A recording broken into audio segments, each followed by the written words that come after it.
বিজেপিতে সংখ্যালঘু মোর্চার প্রয়োজন নেই, একথা কে বলছেন? এই খবরের সঙ্গে আমরা থাকবো এবং আপনাদের জানাবো যে এই মুহূর্তে এই বক্তব্যকে কেন্দ্র করে রাজনৈতিক তরজা ইতিমধ্যেই শুরু হয়ে গিয়েছে। সংখ্যালঘু প্রসঙ্গে শুভেন্দু অধিকারীর মন্তব্য ঘিরে রাজনৈতিক মহলে তুমুল জল্পনা শুরু হয়েছে। জাতীয় স্তরে সবকা সাথ সবকা বিকাশ স্লোগান তুললেও বাংলার বিরোধী দলনেতা কি তার উল্টো পথে হাঁটার বার্তা দিলেন? রাজনৈতিক মহলে প্রশ্ন উঠতে শুরু করে দিয়েছে ইতিমধ্যেই। আমিও বলেছি রাষ্ট্রবাদী মুসলিম, আপনারাও বলেছেন সবকা সাথ সবকা বিকাশ। আর বলবো না, বলবো जो हमारे साथ हम उनका साथ, जो हमारे साथ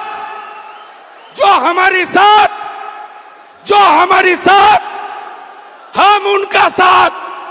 सबका साथ सबका विकास बंद करो, नो नीड সংখ্যালঘু মোর্চা।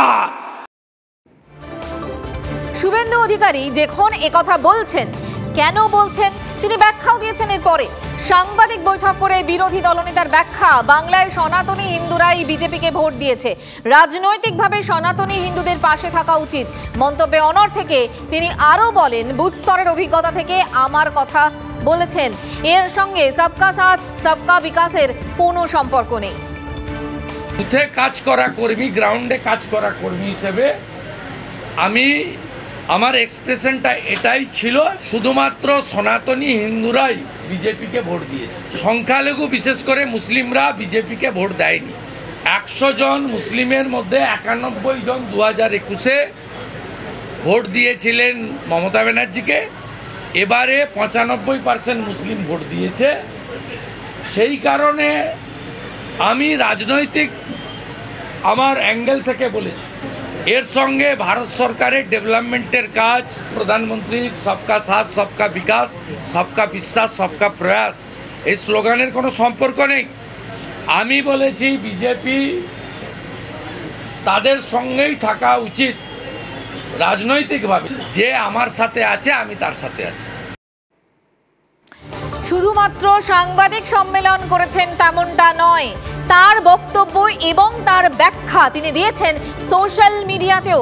এক্স হ্যান্ডেলে বিরোধী দলনেতা লেখেন, যারা জাতীয়তাবাদী আমাদের তাদের পাশে থাকা উচিত, যারা বাংলার পাশে আমরা তাদের পাশে, আমরা সংখ্যাগুরু সংখ্যালঘু বিভাজন করি না, লিখলেন শুভেন্দু অধিকারী। আর এ নিয়েই আমরা কথা বলবো। আমাদের সঙ্গে রয়েছেন আমাদের পলিটিক্যাল ব্যুরো চিফ রাজা চট্টোপাধ্যায়। রাজা, শুভেন্দু অধিকারী একটা কথা বললেন এবং তারপর তার ব্যাখ্যাও দিলেন, এই ব্যাখ্যা দেওয়ার প্রয়োজনটা হলো কেন? দেখো, তার কারণ গোল বেঁধেছে একটা মন্তব্যে। উনি দলের ডায়াসে আজকে যখন বৈঠক চলছিল, উনি যে মন্তব্যটা করেছেন যে বন্ধ করো সবকা সাথ সবকা বিকাশ, এইটা উনি পরে বুঝতে পেরেছেন নিশ্চয়ই যে এইটা কিন্তু সর্বভারতীয় বিজেপি এবং স্বয়ং প্রধানমন্ত্রী নরেন্দ্র মোদীর যে স্লোগান, সেই স্লোগানের পরিপন্থী, একবারে ডায়ামেট্রিক্যালি অপোজিট। তাই তাকে পরে ব্যাখ্যা দিতে হয়েছে। এটা শুধু পশ্চিমবঙ্গের বিষয় নয়, একটা জাতীয় দল, বিশেষ করে যারা ক্ষমতায় আছে, তার বাংলার নীতি একরকম হবে কোনো একটি কমিউনিটিকে নিয়ে, আর গোটা দেশের নীতি আর একরকম হবে, তা হতে পারে না। এই ডায়ামেট্রিক্যালি অপোজিট হয়ে যাওয়ার ফলে তাকে এখন দু রকমের ব্যাখ্যা আলাদা করে দিতে হচ্ছে। যদিও তিনি একটি জায়গায় অনড়, তিনি বলছেন 2021-এ এই রাজ্যে পশ্চিমবঙ্গের কনটেক্সটে তিনি বলছেন যে 100 জন সংখ্যালঘু মুসলিমের মধ্যে 91 জন বিজেপিকে তৃণমূলকে ভোট দিয়েছিলেন, এবং 24-এ সেটা আরো বেড়েছে, কনসলিডেশন মুসলিমের আরো বেড়েছে, এবং সেটা 95 জন ভোট দিয়েছেন তৃণমূলকে। ফলে আমরা রাজনৈতিকভাবে সনাতনী হিন্দুদের পাশে থাকবো, এ পর্যন্ত বললে তার একরকম মানে দাঁড়ায়। কিন্তু যেহেতু তিনি দলের ভেতরের ডায়াসে আগে ওই মন্তব্যটা করে বসেছিলেন, তাই তাকে এই ব্যাখ্যাটা দিতে হয়েছে। কারণ কিছুতেই এখন জাতীয় বিজেপি ওই সবকা সাথ সবকা বিকাশের পলিসি থেকে সরতে পারবে না, তাহলে মোদীজির মন্তব্যকে চ্যালেঞ্জ করা হয়ে যায়। সম্ভবত শুভেন্দু এই ভুলটা বুঝতে পেরেছেন, তাই তাকে এখন আবার দুবার, প্রথমে মিডিয়াকে ব্যাখ্যা দিতে হলো, তারপরে সোশ্যাল মিডিয়াতে আলাদা করে ব্যাখ্যা দিতে হলো। তিনি কিন্তু এটা বলছেন যে আমি রাজা এক্ষেত্রে একটা বিষয় দেখো, এমনি বাংলার এই বিজেপির সাংগঠনিক দুর্বলতা নিয়ে প্রথম থেকে প্রশ্ন ছিল, এবারে নির্বাচনের পর এবং এই বাই ইলেকশনের পরেও এই প্রশ্নটা আরো জোরালোভাবে উঠেছে। তখন শুভেন্দু অধিকারীর এই মন্তব্য, তারপর আবার তার ব্যাখ্যা দেওয়া, এর তো একটা ইম্প্যাক্ট পড়বে, তাই নয় কি? ইম্প্যাক্ট পড়বে বলেই শুভেন্দু অধিকারী কাল বিলম্ব না করে এই ব্যাখ্যাটি দিচ্ছেন। এইটা দেখো অনেকটা আমরা যদি 2019-এ পিছিয়ে যাই, যখন এই রাজ্যে 18টা সিট পেয়েছিল বিজেপি, তখন কিছুটা out of frustration Mamata Bandyopadhyay বলে ফেলেছিলেন যে গরু দুধ দেয় তার লাঠি খাওয়া ভালো। সেটাও একটা বিরাট বিতর্ক তৈরি করেছিল। ফলে পরে আসলে কিন্তু এমন হয়নি যে হিন্দুরা উন্নয়নের শরিক হননি, মুসলিমরাও উন্নয়নের শরিক হয়েছেন, হিন্দুরাও উন্নয়নের শরিক হয়েছেন। লক্ষ্মীর ভান্ডার বাছাবাছি করে হয় না, কিন্তু ওই যে মমতা বন্দ্যোপাধ্যায় মন্তব্যটা করেছিলেন তার কিন্তু একটা ইম্প্যাক্ট পড়েছিল। এই মন্তব্যেরও ইম্প্যাক্ট পড়বে। যত তাড়াতাড়ি এই ড্যামেজ কন্ট্রোল বিজেপি করতে পারে ততই ভালো। নজর থাকবে আমাদের রাজা। আপাতত তোমাকে ধন্যবাদ। বিজেপির প্রাক্তন রাজ্য সভাপতি রাহুল সিনহা তার কি মন্তব্য শোনাবো, এবং পাল্টা ইতিমধ্যে তৃণমূল কংগ্রেস ময়দানে নেমে পড়েছে। শান্তনু সেনের বক্তব্য রইল ব্যাক টু ব্যাক। আমাদের পার্টিটা কোনো রাজ্যের পার্টি নয়, আমাদের পার্টিটা কেন্দ্রীয় পার্টি। অতএব যা সংবিধান এবং পার্টির গঠনতন্ত্র যা কিছু ঠিক হয় সব কেন্দ্র থেকে ঠিক হয়, এবং সেটাও একটা প্রসিডিওর আছে। সারা দেশের প্রতিনিধি ডেকে এই জাতীয় জিনিস ঠিক করতে হয়, সেটাকে ন্যাশনাল কাউন্সিল বলে। বিনা ন্যাশনাল কাউন্সিলের মিটিং ছাড়া পার্টি নতুন কোনো সিদ্ধান্ত ওইভাবে নিতে পারে না। অতএব সেই কারণে এটা পার্টির কেন্দ্রীয় টিমের অধিকার। গোষ্ঠীদ্বন্দ্বে জেরবার হতে হতে বিজেপি এমন একটা জায়গায় পৌঁছে গেছে যে তাদের আসল মুখোশটা আলটিমেটলি খুলে গেল। আজকে এই কথা তারা বলছে যে যারা শুধু তাদের সাথে আছে তারা তাদেরই বিকাশ করবে, বাকিদের বিকাশ করবে না। অর্থাৎ এটা প্রমাণ হলো যে ভারতীয় জনতা পার্টি শুধু তাদের সাথে থাকবে যারা বিজেপিকে ভোট দেবে, বাকিদের সাথে থাকবে না। এই ধরনের স্বার্থপর, স্বার্থান্বেষী, দেশবিরোধী ভারতীয় জনতা পার্টিকে এই কারণেই প্রত্যেক নির্বাচনে দেশের মানুষ যোগ্য জবাব দিচ্ছে। 2024-এর লোকসভা নির্বাচনে যোগ্য জবাব দিয়েছে, সদ্য সমাপ্ত 13টা বিধানসভার উপনির্বাচনে সারা দেশে যোগ্য জবাব পেয়েছে।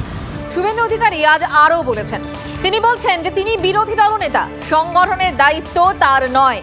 লোকসভা ভোট আর 4 বিধানসভা কেন্দ্রে যে উপনির্বাচন, সেই উপনির্বাচনে বিজেপির ফল কিন্তু ভালো হয়নি, আর তার জন্য সংগঠনের উপরই পুরো দায় চাপিয়েছেন বিরোধী দলনেতা।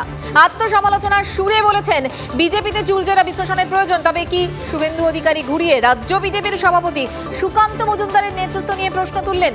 জল্পনা শুরু হয়েছে রাজনৈতিক মহলে। প্রেসের বন্ধুদের সামনে রেখে এখানে চুলচেরা বিশ্লেষণ হবে না।